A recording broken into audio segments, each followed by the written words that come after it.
agaasimaha guud ee cisbitaalka magaalada Burco Dr. Cabdi Suudi Ibraahin oo qaar kamid ah warbaahinta saaka ugu horeeyay xafiiskiisa ayaa waxa uu ka warbixiyay xaaladihii u dambeeyay xanuunka safmarka ee COVID-19 waxa uu agaasimuhu sheegay in xanuunku hoos u dhacay balse ay weli sii jirto khatarta xanuunkaasi waxa uu bulshada magaalada Burco ugu baaqay inay ka foojignaadaan isla markaasina ay qaataan fariimaha wacyigelineed ee lagaga hortagayo khatarta xanuunka coronavirus aan ka warqabnaa in xanuunka COVID-19 oo bishii aynu soo dhaafnay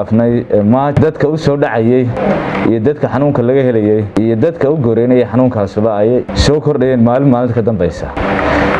runtii maanta halkan waxaan warbixin kaga siinayaa dadweynaha reer Burco reer Togdheer xaaladihii ugu dambeeyay ee xanuunkan COVID-19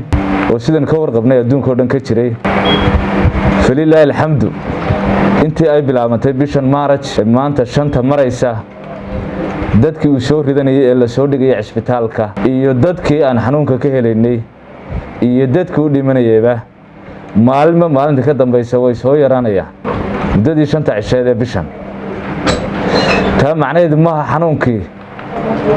inuu ka tagay magaalada Burco iyo gobolkan Togdheer iyo guud ahaan Soomaaliland bulshada waxaan halkan fariin uga farayaa in dadkii laga helay ay yaraadaan laakiin xanuunka weli la joogo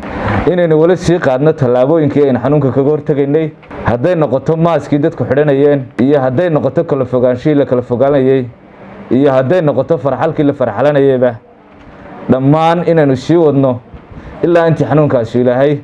inaga kaxaynayo waxa kale oo iyaduna jiray in maalmahan uu ka socday talaalkii COVID-19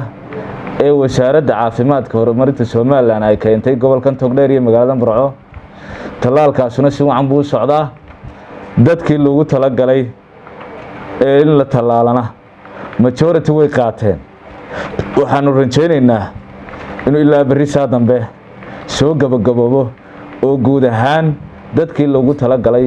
ayagana qaataan talaalka Cabdiraxmaan Cabdilaahi Xasan Universal TV